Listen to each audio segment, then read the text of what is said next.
And we are live. All right. Welcome back to Record Live. It's great to have you with us again. You may see I'm in the office. Juliana is also our special guest, is in the office today. We are slowly coming back into work at Adventist Media. We've started trickling into the office after many months of sort of working from home and disruptions due to COVID. So it's been nice to see everyone this week. But great to have you join us today, Juliana. Thank you for having me. Now, Juliana is our assistant editor, mainly working on Record, on our news and our website. And, you know, it's been a treat to start this year, 2022. We have profiled a number of our staff who haven't appeared on Record Live before. So we had Jesse on, we've had Danelle and Ryan last week talking about culture and how Adventists engage. And today we have Juliana, and we're going to talk about a few different things, Juliana, today. A little bit about your story, which is I'm very grateful that you're willing to come on and talk about that today, but also I guess the cultural phenomenon that is vegetarianism in Adventism. It's quite a widespread part of our Adventist message, of our Adventist lifestyle, and many of us are vegetarian or are quite exposed to vegetarian through church or through school or wherever. And yeah, it's I guess there's pros and cons, as we put in our excerpt or our promo post today. But let's kick it off, I think, Juliana, by just briefly, if you can introduce yourself, a little bit about yourself, how you came to work at Adventist Record, and then we'll get into the topic for today. Oh, if I explain how I came to work here, I think it'll take all our time because it's a crazy story, but we can talk about that much more specifically another time. No worries. Yeah, I think, so I'm originally from Brazil. I came to Australia in 2019, March 2019, so it'll be 3 years now. And I came as a volunteer for the North and South Wales Conference. I was working for the church in Brazil previously. I'm graduated in journalism by the Adventist University of São Paulo. And then we decided to have a change of scenery. So my husband and I came to Australia. And yeah, we volunteered at the North and South Wales Conference in the communications department for 2 years. And then the third year, yeah, we ended up coming here. So yeah, it's good to be here. It's great to have you here. And Juliana, I guess today's conversation comes from an article that you wrote for Signs of the Times. In some ways, you know, we had talked around the office, and Daniel, our colleague, sort of commissioned you to write an article for Signs of the Times about your health journey, your I guess it's a testimony of yours and your life. But we've titled today's episode "A Reluctant Vegetarian," and you were a reluctant vegetarian. You did not want to necessarily become vegetarian. That is correct. Now you are. And so, first of all, I think it'd be great to know what happened. You know, there's going to be a lot of angles to that story, I suppose, but just tell us a little bit about, firstly, why you were so reluctant to become a vegetarian from the outset. I think I start my Signs article with that sentence, like, I never wanted to be a vegetarian or something like that. And that's true. In Brazil, we have a very strong culture of eating meat. And even in the church, there are, well, at least when I was living there used to be very few vegetarians. And usually the mentality is that why would we deprive ourselves from eating something that we enjoy, because I think it's like we lack a little bit of education on the effects of diet on our health. And even though we know about the health message, I think we don't take it very seriously, because people always say that it's not a matter of salvation, and if we eat meat, we will still go to heaven. So yeah, I think we don't take it very seriously there. And my husband. And I guess, Juliana, all that is true. Like, it's not a salvation issue for Mhm, Adventists, but mhm. we want to have. Well, it's probably more common in the Adventist group than it is in any other cultures. And so, what you're saying, I guess, is that in Brazil there's a lot of culture around meat. I understand. I had a South American friend talking about, I guess, the barbecuing culture there. It's very, very strong. And so you were like, why would I deprive myself of something I enjoy and give myself difficulty? I guess there's a difficulty, and there's a social element to it in social occasions. A lot of the social occasions are built around grilling and Yeah, barbecuing and having that's meat true. as so I guess Especially it's in the hard south. socially. Mhm. Sorry, in town. Especially in the south of Oh, Brazil, in the where I south of grew up. Brazil. Yeah, we Yes. have the Brazilian barbecue, which is made like on open flames, and it's really yum. Like I don't eat it anymore, but it's tasty. So yeah, and usually families gather on Sunday for lunch, and they grill meat in their own house, and sometimes friends come over. So it's like an event, a Sunday event, and all Mhm. the families gather, and the men will light the fire early in the morning to have Mhm. like the perfect temperature for the meat. And then the women will stay in the kitchen doing the side dishes like rice and potato salad. So Mhm. yeah, it's a very social thing for us to have meat.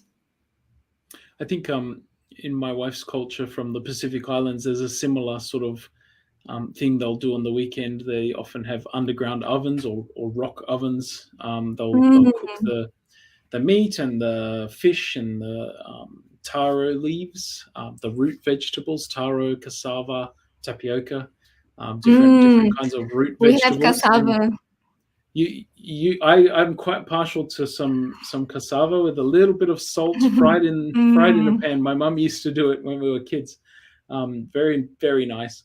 But I guess so to become a vegetarian in that culture, there's a cost. There's a social cost potentially, and there's a taste bud or appetite cost that you might be paying. But tell us a little bit about why you eventually made the decision, or what led up to your decision to become a vegetarian. that was a long journey. It started in Australia, definitely, because in Brazil, my husband used to approach me a few times, asking if I would consider going vegetarian or at least cutting a little bit the meat consumption during the week. Okay. Yeah. But So I was what's like, your no, husband? Was he vegetarian at this point, no, or no. just more vegetarian? Was he looking to get some support to make that decision for himself? Why was he approaching you about it? I think it was more because of his mom. Hmm. She doesn't eat red meat. She used to eat chicken just because of like the social side of things, like when she goes to a place where that's the only option, she would have chicken and fish Right. because it's very strong in the culture there in his state, which is a state with a big river called Amazonas. Hmm. And Some of you may have heard of it. yeah.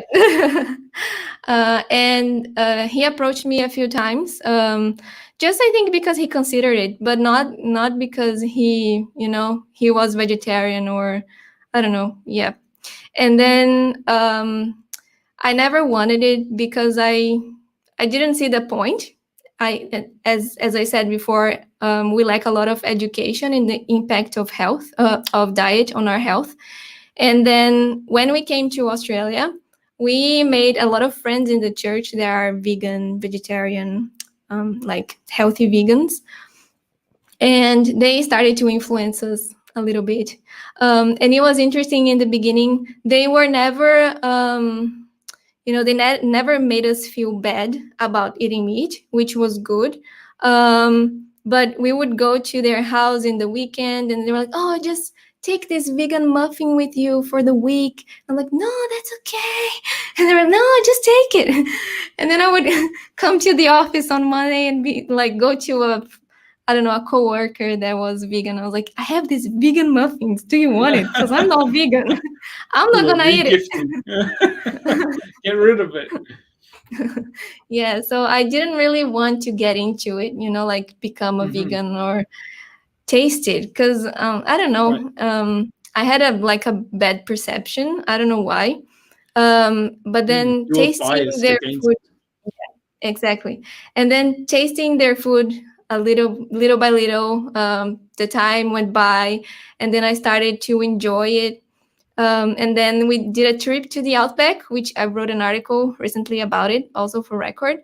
And in that trip, we had to eat vegan for 20 days, because what can you bring to the Outback, like to the middle of nowhere, without a fridge that like won't go bad, So we had to eat like vegetables, canned vegetables, and things that wouldn't go bad and then make us feel Mhm. sick. So bring any meat or dairy. Mhm. And during those days in the Outback, I noticed that I could do it. Like I could have a vegan Mhm. diet.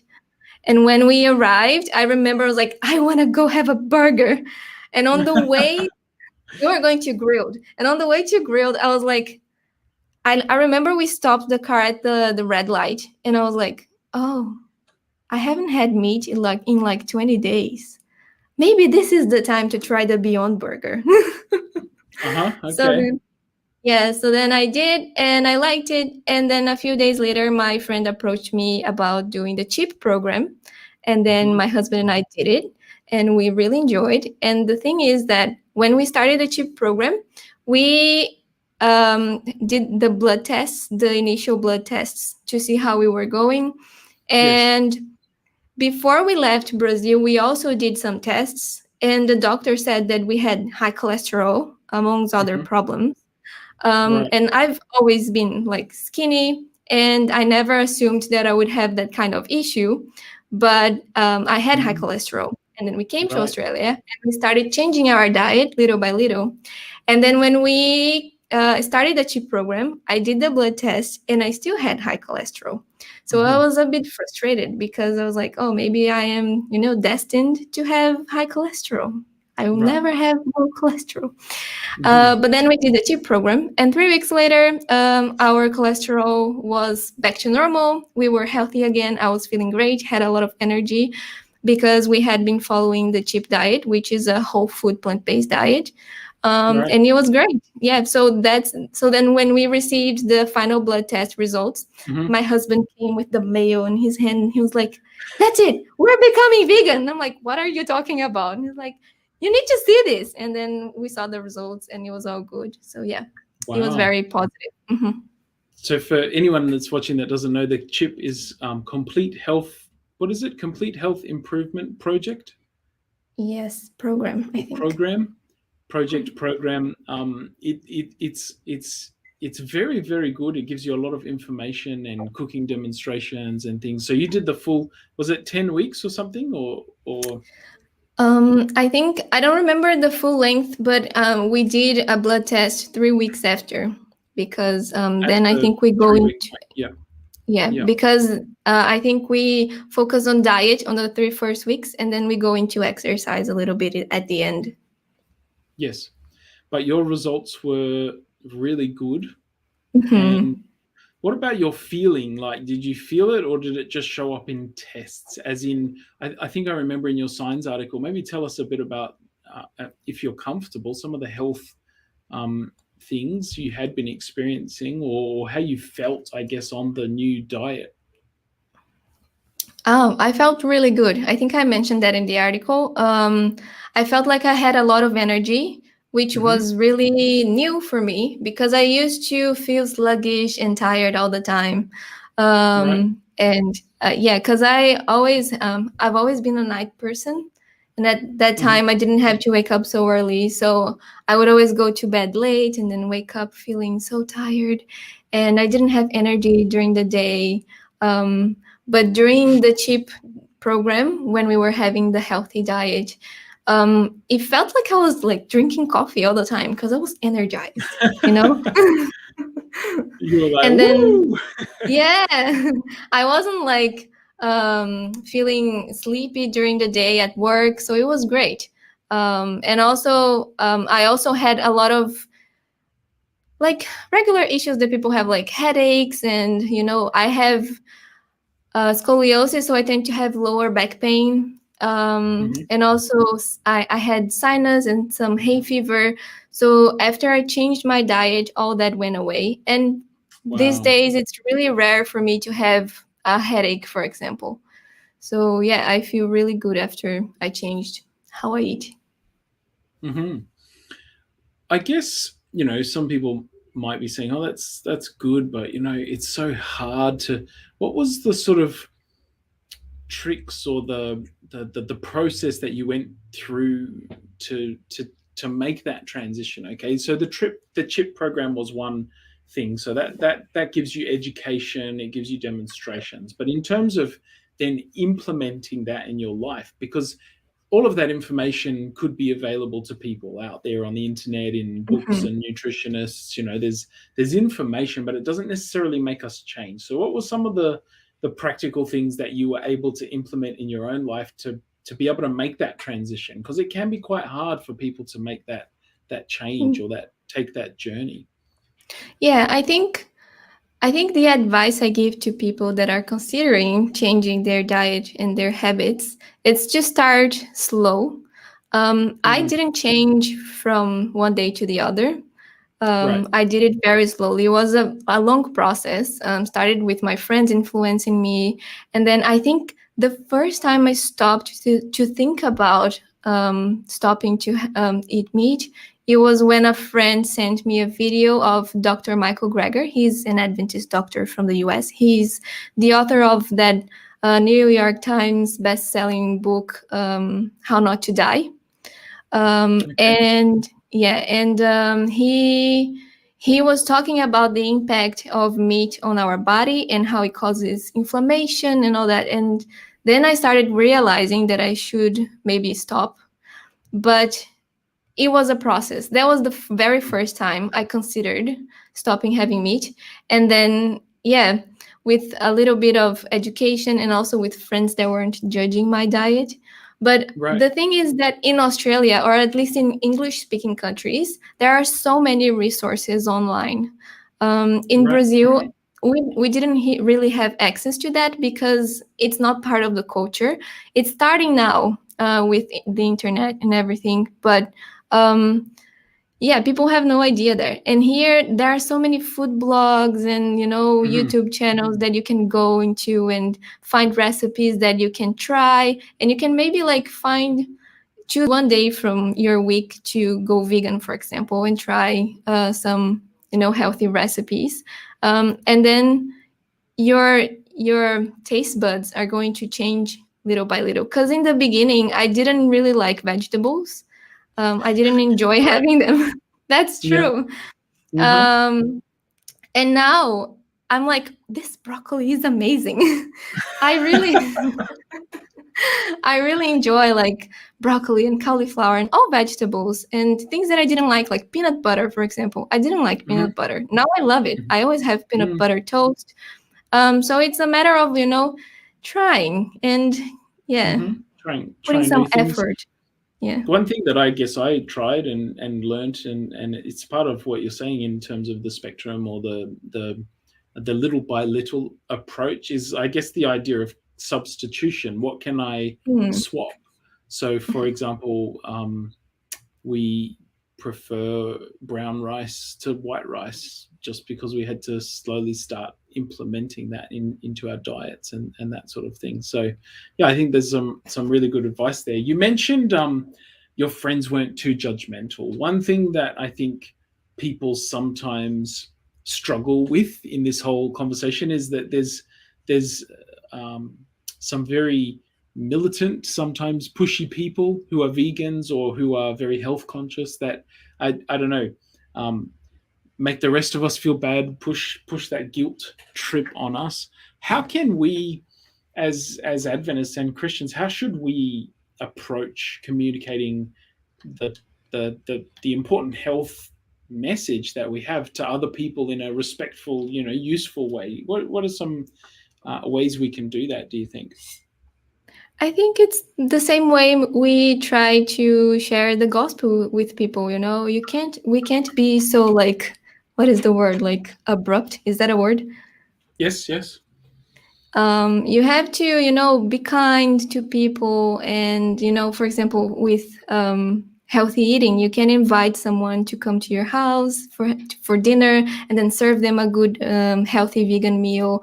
Or, bring your neighbor some healthy brownies, for example. So I think you can always there are resources in our church as well, like what is that little booklet that the literature ministry has for sharing? Mm-hmm. I forgot the name, but like the local Live, churches had. there's Live More Happy, is it? Live More No, Healthy? it's No, one with different one. recipes, but it's Okay, a yes, sharing book. It's a yes. sharing book. It's like a condensed version of the. Food is medicine. Yeah, that's right. You can share. I think it's A Taste of Food as Medicine, the name of the small book that Yes, we can share with people. And yes. it's like a nice approach. Oh, are you trying to build healthy habits? Mm-hmm. Here's something you can try. There are really good recipes in here. And in the booklet, people can also find. Other ways to keep getting content from our church. So, yeah, Mm-hmm. I think it's more a matter of how you approach people. You you were mentioning that there's a lot of English content stuff, but I guess with reflecting on your health journey, you've started doing some, is it food blogging or at least Instagram menuing for Portuguese audience? Do you do most of it in Portuguese? Yeah, it's all in Portuguese. Mm-hmm. When we went into lockdown for the first time, Mm-hmm. I had this idea that I really wanted to share this new thing that was happening to me with other people, so I could help more people. Because I know that in my Right. country, people are not aware of the impact of what they're eating. And then from the knowledge that I got from um, my friends and other resources I had access in Australia, I started an Instagram account to share my favorite recipes with my friends in Brazil. Mm. It's a bit neglected now. I haven't Okay. posted in a while. I have friends that are like, please, you have to keep posting, but I don't have time. Yeah. But Yeah. yeah, it's something that I really like because I know how beneficial it was for me. So I really Mm. wanted to help more people in that area. I guess something that I've noticed in the past few years, vegan and vegetarian is becoming more popular, more available in our supermarkets. Um, my family was vegetarian growing up, so I've been a lifelong vegetarian. So we have had access to vegetarian products, but not as many. I've noticed in the past few years the range of vegetarian options is just so much more in the supermarkets. And yet it does seem, or does it seem, I guess I'll pose the question that way. Do you think that Adventists take the health message for granted, or even um, are moving away from that health message while the world seems to be more moving towards it, more people in the broader community, or do you think it's a bit more complicated than that?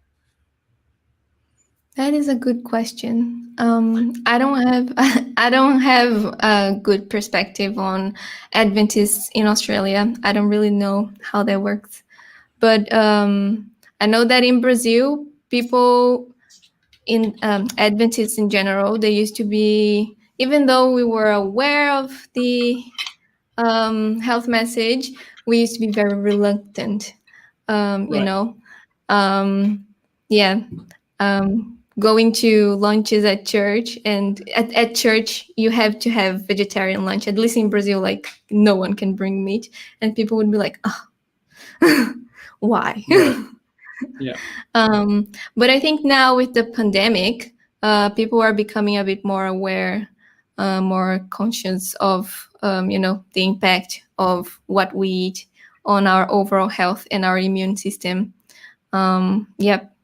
So I can't really say about Australia, but I can see that in general, people, like not just Adventists, people in general want to be more healthy. Mm.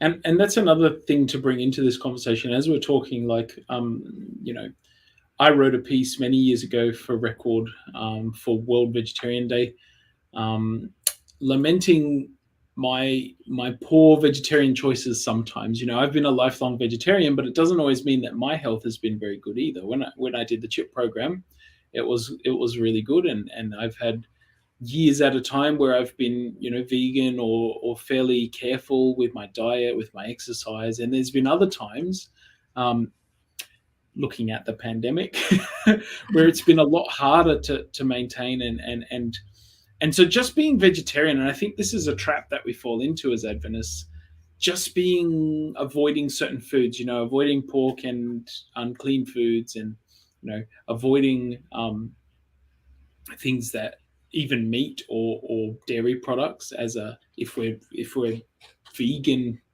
partly because of our faith, it doesn't mean we're healthy Yeah, it necessarily. doesn't. You know, Mm-hmm. we I know one challenge that I have had as a vegetarian, right, is you go to a party or a friend's um, birthday, wedding, that sort of event, and there might be nothing vegetarian to eat for the main course, but all the dessert is vegetarian. It may not be vegan, but it's, an option. And so I know a lot of vegetarians who have quite a sweet tooth. They eat the sugar, and the sugar is probably just as dangerous, if not worse, than some of the meat, like a lean organic meat product, or some other kind of animal product. So I guess there's the need to be aware that vegetarianism isn't necessarily it's not a ticket to heaven. We already mentioned it's not really our salvation, but it's also not something that we can just set, I don't eat this and this and this, and I eat that and that and that, and just all of a sudden have amazing health. Mm. It's something that's a bit more nuanced than that. We have to actually choose to be vegetarian for health. We can choose to avoid harmful substances for religious reasons or Mm-hmm. for cultural reasons. But if we want to do it for our health, we can't just set and forget, I guess. Yeah. We've got a comment here from Charlie Perth. Thanks for joining us again today, Charlie. Good to see you again online. He says, my friends who are vegetarian or vegan are motivated by caring for the planet and not exploiting or abusing animals. I think a lot more people today are taking that approach. Three Angels' health message had spiritual foundations they just don't understand. We don't really talk about our role as stewards of creation, but that is a connection that we could be making with people. I think that's a really important point. I've always when I think about creation care, stewarding our earth, I can't get away from that verse in Revelation that says, I will destroy those who destroy the earth. Mm-hmm. God is speaking. We mentioned the Amazon rainforest earlier, the area of, the lungs of the earth, it's been called, and the deforestation, the death of animals. It is a sad circumstance to see God's creation suffering from that. And so I think there's more reasons that people are vegetarian now. It used to be just a obscure, here's what Adventists do, and there's a lot more good reasons to do it. But I guess we can't just avoid certain things and expect that it will be some magic ticket to wellness and to, to long life and to heaven eventually. I don't know.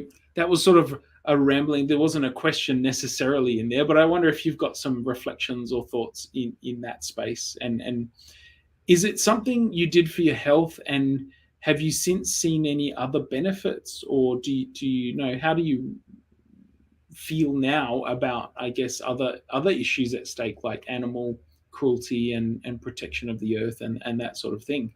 Has any of that come into your play or into your factoring in for you, or is it more still just the making sense of your health idea? I think my main motivation is my health, but Yep. ever since I started my journey, I became a little bit more conscious about the environment. Right. And yeah, now we try to reduce our waste, like plastic, and we try to recycle as much as possible, and take specific waste to specific places that recycle them. So using baking paper that is compostable. So like we've been doing these little changes, and I think that all started Right. with our change of diet as well. Interesting. It's almost like it makes you care a little bit more. It makes you a bit more Yeah. conscious. You're thinking Mm-hmm. about what you're putting in your body, but you're also thinking about what's around you. Um, Exactly. um, Church lunches: vegetarian for main course, sugar and pastries for sweets. The Adventist health message, has it changed? I guess you can have the two extremes, can't you? You can, some churches you go to, um, every dish, I've noticed every main course dish has cheese in it. It might be Mm-hmm. vegetarian, but it's not necessarily healthy. And I've always enjoyed a good vegetarian lasagna, so I can't, you know, I'm not throwing stones in glass houses. I can include myself here. Um, but yeah, you can get the two extremes. You can get a vegetarian lunch at a church that is tasteless and bland, and everything's very healthy, but nobody really feels like eating it. And then you can get a very unhealthy lunch. Uh, my Yep. favorite types of church lunches are the ones in between where there's a little bit for everyone. It's not super healthy, but it's also not unhealthy. It's quite Mm-hmm. balanced. Yeah. And you were saying, sorry. My experience, especially because I studied in boarding schools, Adventist boarding Yes. schools in Okay. Brazil, where we Yes. have to live in the school and eat in the cafeteria, Yes. and the diet in the school is vegetarian. But it's not healthy at all because it's pretty much made of cheese and refined carbs, and sugar. Of Right. course, like they have a lot of options, and the students will always go to the unhealthy ones. Mm-hmm. But Mm-hmm. in general, there are not a lot of, whole foods, like whole grain bread, and I would never pick the brown rice. um, Yep. Yeah. but yeah, in churches, it happens a lot as well, like in Sabbath lunches, for example, having a lot of cheese and sugar. So yeah, vegetarian or vegan doesn't necessarily mean healthy. Right.